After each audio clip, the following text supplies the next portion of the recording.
La inundación tiene, entonces, una dificultad adicional, que es, aparte del aumento del nivel del mar, que cada vez más se construye en planicies que son inundables, en zonas bajas.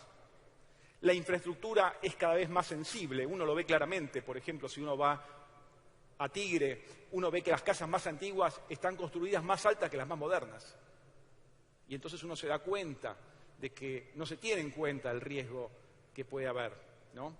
Hay déficit de obras públicas y también hay déficit inclusive de planimetrías para saber cuál es el periodo de recurrencia que tienen las inundaciones en una determinada zona. Para analizar qué han hecho otros países respecto de estas cuestiones, yo elegí 4 situaciones, 4 países para comparar. Uno es Noruega, el otro es España, el otro Estados Unidos y el otro Inglaterra.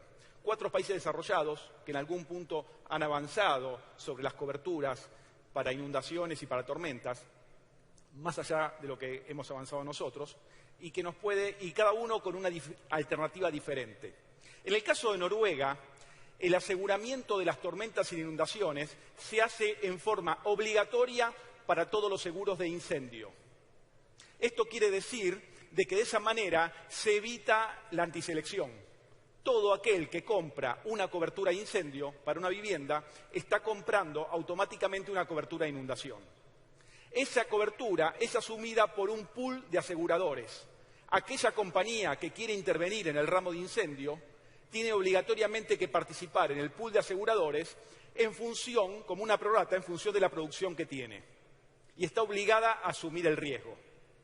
Tiene un límite de cobertura de $1.000 millones y si en algún momento ese límite no alcanza para un determinado fenómeno, se paga a cada asegurador en forma proporcional, ¿no?, repartiendo el infraseguro, digamos, entre toda la comunidad.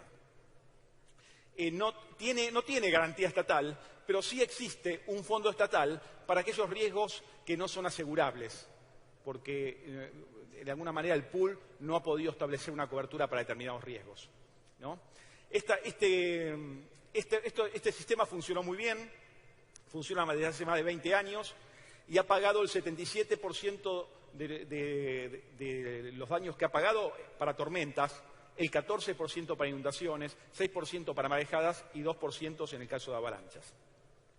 Otra situación parecida, pero un poco distinta, es la de España, que canaliza toda la cobertura, también en forma obligatoria, a través de una empresa, digamos, un ente público, que es el Consorcio de Compensación de Seguros, que se organizó en principio para atender los daños que había provocado la guerra civil.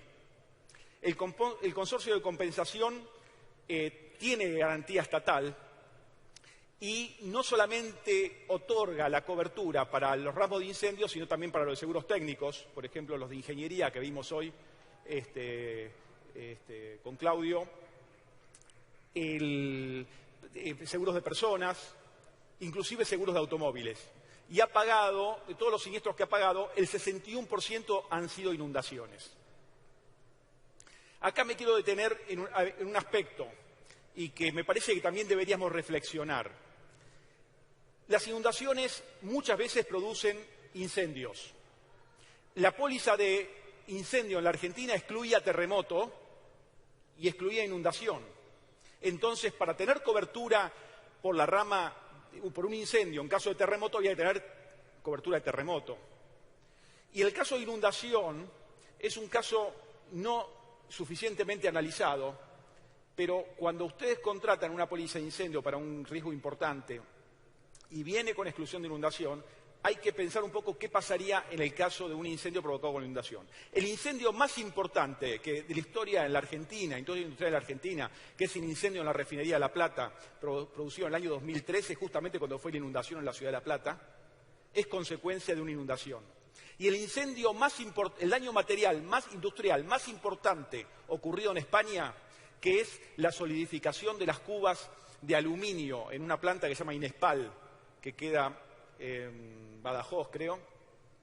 Gracias. También es consecuencia de una inundación. Entonces, cuando hablamos de inundación, no solamente tenemos que pensar en los daños directos por el agua, sino que también se producen a veces explosiones, se producen incendios, etcétera.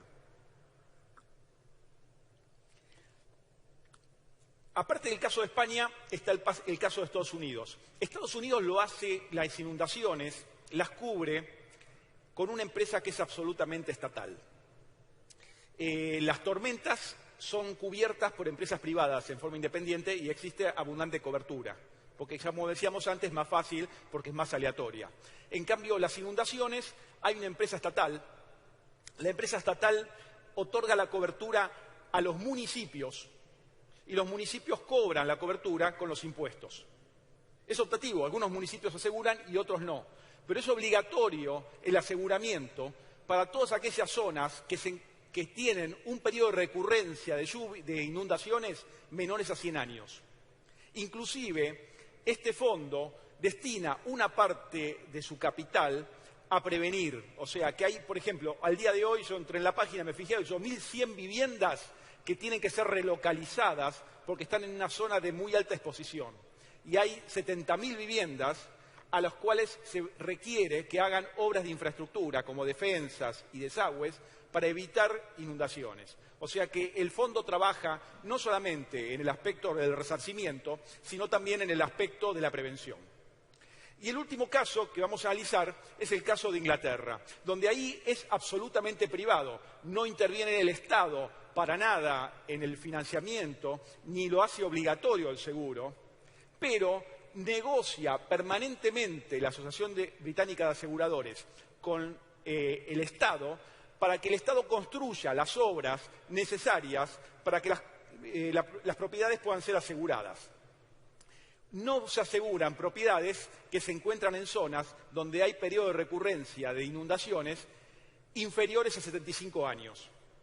Ahí ustedes ven lo que son las defensas del Támesis, que justamente fueron construidas después de una gran tormenta en la década del 50 para prevenir las inundaciones y permitir que Londres pudiera ser asegurado. Entonces, ahí hay 4 alternativas con distintas opciones. Yo creo que claramente esta alternativa de Inglaterra sería la más difícil de aplicar, porque difícilmente los gobiernos podrían comprometerse a hacer todas las defensas que hay que hacer para evitar que las inundaciones tengan periodo de recurrencia mayores a 75 años. Creo que la de Estados Unidos es difícil de aplicar porque es difícil cobrar impuestos a todos, digamos, y ahí cobran la prima a través del impuesto. Pero la de Noruega, a través de un pool de aseguradores, y la de España, a través de una empresa estatal de seguros, que haga obligatoria la cobertura de inundación en conjunto con algunas coberturas de los seguros de propiedad patrimoniales, puede ser interesante. Creo que podría formar parte de un plan para poder incrementar las coberturas de seguros para este tipo de eventos, que realmente creo que hay mucha necesidad. Quién sabe, tengamos que esperar que haya un gran siniestro para que suceda, como sucedió el incendio de Londres, ¿no? O lo hemos visto con Cromañón, a partir del cual se requieren algunos seguros de responsabilidad civil, etcétera. Esperemos que eso no suceda, esperemos que podamos generar y de esa manera incrementar los productos que se ofrecen a la población a través del mercado de seguros. El último video, y ya por eso termino, Raúl, nos muestra un caso. Bueno, primero veamos el video y después voy a comentar de qué se trata.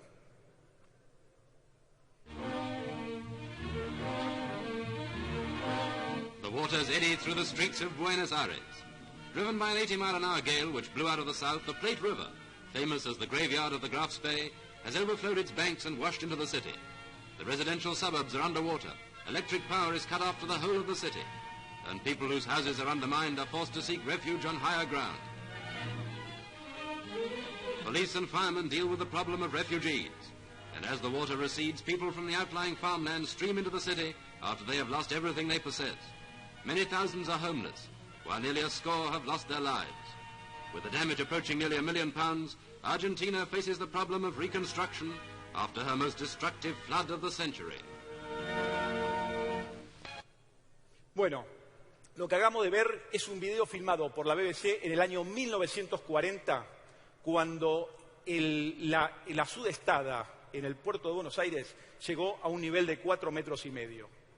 Desde el año 1940 nunca más se alcanzó ese nivel. El periodo de recurrencia de un evento como esto es de más o menos 300 años, ¿no? O sea, estamos, inclusive con lo que hemos visto estos días, estamos lejos de tener el peor evento que podemos llegar a tener, ¿no? Inclusive el Tango Sur, que habla de la inundación, fue unos años posteriores a esta gran inundación del año 40, que fue un evento realmente muy importante, ¿no? Cuando yo estudiaba en la ciudad de La Plata, y me acuerdo en una calle había un nivel que decía hasta aquí llegó el agua en el año 1940. Ahora, yo consulté en la última inundación de La Plata y el agua no había llegado ni a la mitad de ese nivel. O sea, la situación puede ser mucho peor, porque ocurrió en la inundación de La Plata del año 2013, el nivel del río de la Plata era de 1 metro inferior al nivel que alcanzó en el año 1940. O sea, la sudestada, en simultáneo con grandes lluvias concentradas que produce el calentamiento global, nos puede llevar a situaciones bastante más críticas que las que vimos hasta ahora.